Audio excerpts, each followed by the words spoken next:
A number of years ago, I played a bit of Burnout Paradise. I never thought much of it as it's an open-world variant of a series that works better as a straight arcade racer. And crash events. And takedowns. And basically everything Takedown was. I mean, there's a reason the official US PlayStation Magazine and official US Xbox Magazine both gave Burnout 3 their Game of the Year award over Grand Theft Auto San Andreas and Halo 2. One being that Halo is the sci-fi version of Call of Duty. And secondly, any magazine that needs to clarify it's official isn't really worth your time.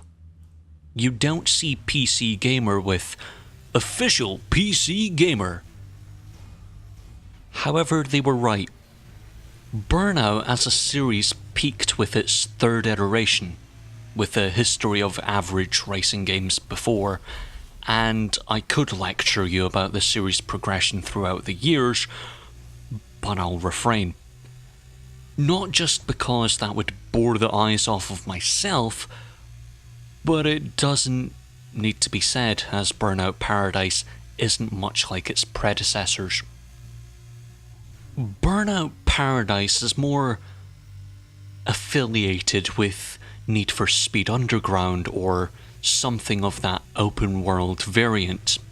It focuses on freedom and if you want to go for a nice Sunday drive.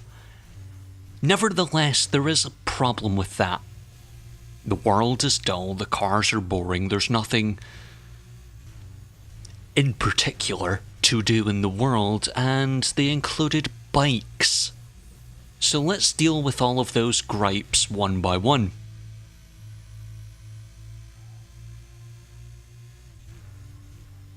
The surrounding world in any previous Burnout game has been somewhat blurry. Not just because they were on a PS2, but because they were designed to sink into the background and not be noticed. We all know the mountain pass in one of the first levels. We all know the overhead subway track in the European circuits, I think. We all know the New York/Chicago style bridges with the crash event that you have to hit the yellow taxis, but there's nothing you can describe in Burnout Paradise other than general city and generic mountains. If it's meant to be America, there's a baseball stadium. It's a very indistinguishable one. It's grey like Seattle. It has a baseball stadium that reminds me of San Diego for some reason. The city centre seems like a mix between the financial end of New York and the centre of Los Angeles, and the mountains are a carbon copy of something out of Need for Speed.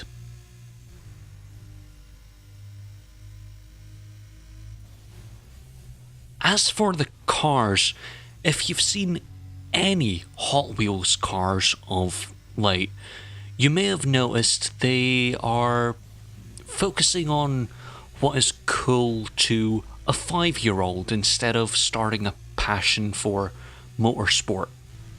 From the early days of Hot Wheels until about the late 90s, early 2000s, they made reasonably faithful looking toy cars. The GT40, Diora, the Beetle, Mustang, C10, Firebird are just a few of the staple names in the early catalogue of Hot Wheels. They then painted them orange and added bits to make them look like a Tim Burton Batmobile, which we all know is the worst looking, which loses my interest immediately when it comes to cars. I can look at a car and think it's pretty like the rest of us, but I'm not going to say something that looks like the Lamborghini Vienno, I don't know, is pretty because it looks like it had an accident in a plastics factory. While Burnout Paradise may be an open world, that doesn't mean it has anything to do in it. You can't get out and walk about because that's how they keep their 7+ rating with Peggy. So you have to drive around. Driving around isn't that interesting because the aforementioned dullness of the surroundings. So you're left with driving between intersections, doing races and events, which begs the question, why is it open worlds? Most games have a reason. Grand Theft Auto, you can kill people and get chased by the cops. Mad Max, you have to have the feeling of the vast open plain surrounding you.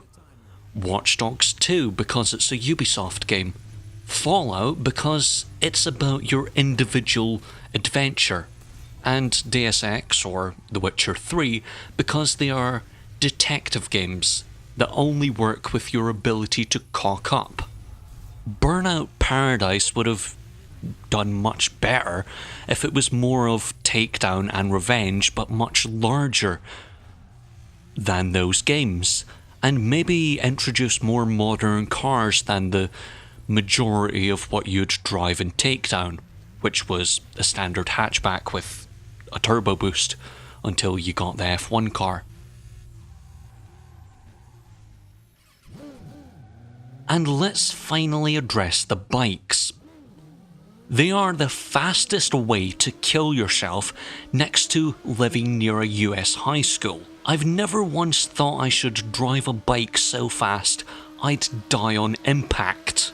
You're immeasurably better taking up the obsession of baking meth in a pickup truck outside a policeman's house. That's how stupid it is to drive headfirst into a concrete wall with nothing but half a cow wrapped around your body and an inch of plastic on your head to protect yourself. I'd rather drive a Chevrolet C7 Stingray at top speed while playing Texas Hold'em than ride on anything with two wheels and nothing to protect me. None of this is to say, I don't like open world driving games, so they're all bad. I enjoyed Need for Speed Underground and I enjoyed Carbon, for all they are. Blur, made by the guys that made Project Gotham, signified an intriguing thought to a normal arcade driving game. Test Drive Unlimited 2, while very primitive, was a bit of a different approach to the open world nature.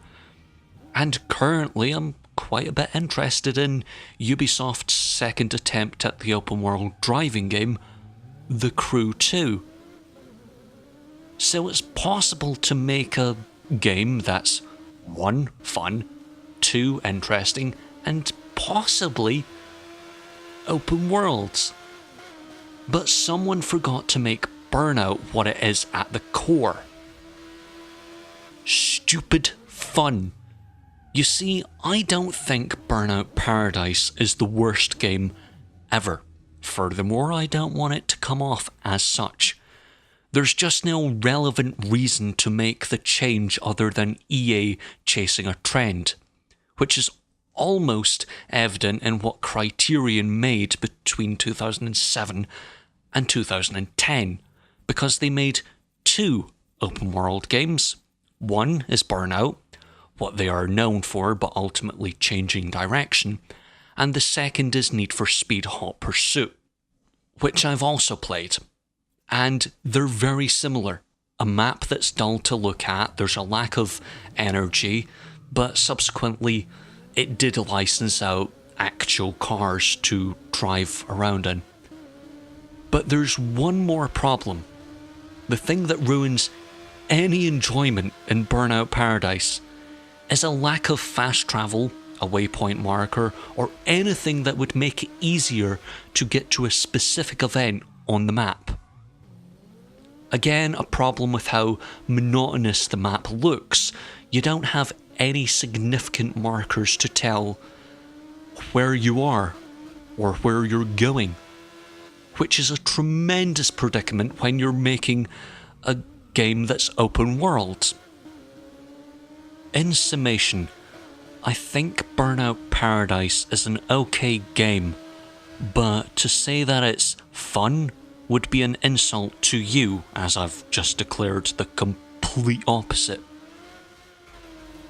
Honestly, I've tried multiple times to write up various articles and make multiple videos on Burnout Paradise without laboriously condemning it for not being like the others. But I couldn't, because there's nothing to say about it on its own. Conclusively, Burnout Paradise is the most tepid game in a series about going so fast, you shit yourself.